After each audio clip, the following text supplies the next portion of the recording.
আসসালামু আলাইকুম। আমি নেত্রকোনার কন্যা। আজ মনোরঞ্জে 23 তারিখ। আজকে 23 তারিখ গেছে 21 তারিখে, কালকের আগের দিন যে 21 তারিখ আছে, এদিন মনোরঞ্জে সারা বাংলাদেশের মানুষ একটা কিরম একটা অবস্থা যে ফুরিয়েছেন গিয়া মনের দিক থেকে।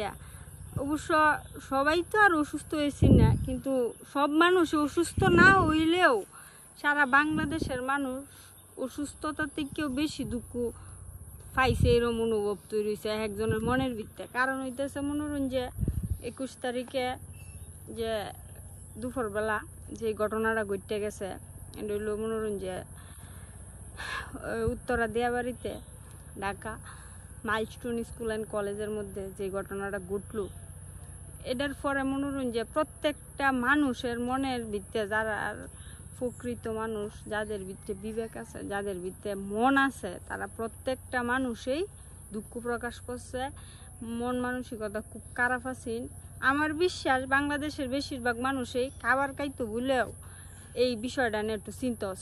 এটা আমার বিশ্বাস, কারণ আমি নিজেরাই অনুভব করতেছি আর কি। এই যে কিছু ছবি আছে, কিছু ভিডিও আছে আমরা দেখতাম পাচ্ছি, আমরা তো আর মনের সামনে করে যা দেখতেছি না। তো এরই দেখি আমরা যতানি মনের দিক থেকে দুর্বল হয়েছি। সামনে যারা দেখছে, যারা এই বিষয়টার মধ্যে আসিন, তারা তো মনোরঞ্জে কি যাইব, এটা তো আর বাসায় প্রকাশ করন যাইতেছে না, ঠিক আছে না? এই স্বাভাবিক।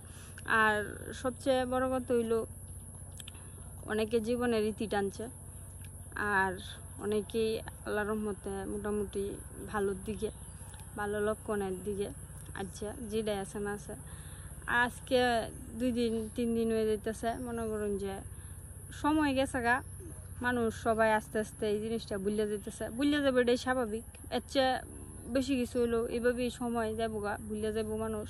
তবে যারা জীবনে ঘটছে, যারা আসিন, তারার ফ্যামিলি তো সহজে ভুলতে তো না, এরা একটু কষ্টের মধ্যে থাকবো। তবে আল্লাহর রহমতে আল্লাহ যদি তারারে তৌফিক দান করে, তাহলে অবশ্যই তারাও ভুলনের চেষ্টা আল্লাহ যদি করে দেয়, একটু যদি মনের দিক দিয়ে একটু শক্ত করে দেয়।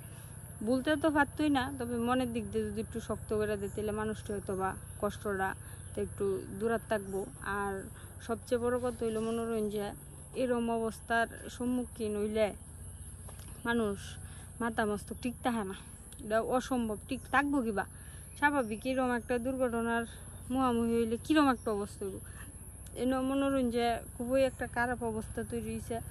যারা গেছেন দেখছে, আমরা ইন্ডিয়া রাখিব আছি ঢাকা উত্তরা দিয়াবাড়ির মধ্যে রাখিব, দেখছে বিষয়টা আসলে ঘটনাটা কি ঘটছে। তো হ্যাঁ, এমনি গেছেন বেড়াইতো, তো হ্যাঁ সামনে এরকম ঘটনাটা ঘটছে। তো হ্যাঁ দেখছে, হ্যাঁ কইতেছে। তো এটি সব কিছু শুনিয়া, সব কিছু শোনার পরে মনোরঞ্জে মনের দিক থেকে আমরা সবাই দুর্বল হয়েছি, সবাই খুব কষ্ট পাইছি।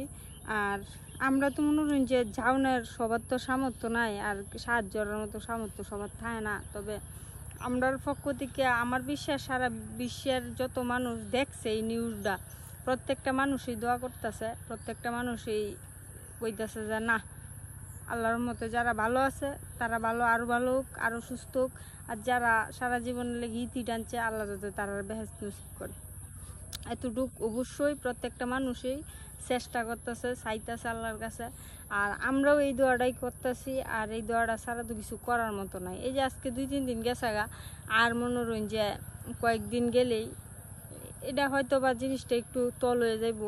তবে তল হইলেও মনোরঞ্জে যারা ফ্যামিলিতে গেছে, তারা তো এই জীবনে কোনোদিন ভুলতো না, আর বাঙালি কোনোদিনই ভুলতো না। এই ইতিহাসটা মনে থাকবে, একটা ইতিহাসের পাতায় এটা সারা জীবনেই থাকবো। থাকলেও মনোরঞ্জে 21 তারিখের দিন যেই দুঃখটা সবার মনের ভিতরে রয়েছেন, এই দুঃখটা তো থাকতো না, একটু হালকা হইব। তো আজকে থেকেই মনোরঞ্জে একটু হালকা পরিবেশ, তারপরেও সবার মনে একটু না একটু কষ্ট আসি। আর এই কষ্টটা তাহার এই কথা আর থাকতো না গেলে। কারণ যে যত কিছুই কোক, এরকম একটা বিষয় যদি ঘটিয়া যায় দেশের মধ্যে, তো এটা আসলে মান্য নেওয়ার মতো না। এটা করে মর্মাহত বিষয়টা ঘটছে। আচ্ছা যাই আছে না আছে, আমরা সবাই দৌড়ি তারা লেগে, আল্লাহ তাদের ভালো করুক, আল্লাহ তারা বেহেশত নসিব করুক। যারা আছে তারা আরও সুস্থ হোক, সবাই ভালো থাকুক, এটাই দোয়া, এটাই চাওয়া। আর সবাই দোয়ার বাইন, এটাই হয়তো ভালো মতো কইতাছি না গুছায়া, অত কথা কইতে পারি না। আর আসলে এই বিষয়টা নিয়ে কথা কইতে গেলে আমার জানি কে জানি কথা আয় না, আমি কথা কইতে পারি না এই বিষয়টা নিয়ে। আচ্ছা, যেটা আছে সবাই দোয়ার পাইন। আর যে ছাত্ররা যারা সমস্যা পড়ছে না তারা যেন ভালো থাকে, আর তারার ভবিষ্যতে পড়ালেখার যাতে অগ্রগতি আরও বৃদ্ধি পায়, এতটুকুই দোয়া সারা বাংলাদেশের মানুষের পক্ষ থেকে। আমি নিজেও দোয়াতেছি যাতে তারা ভালো কিছু করে ভবিষ্যতে।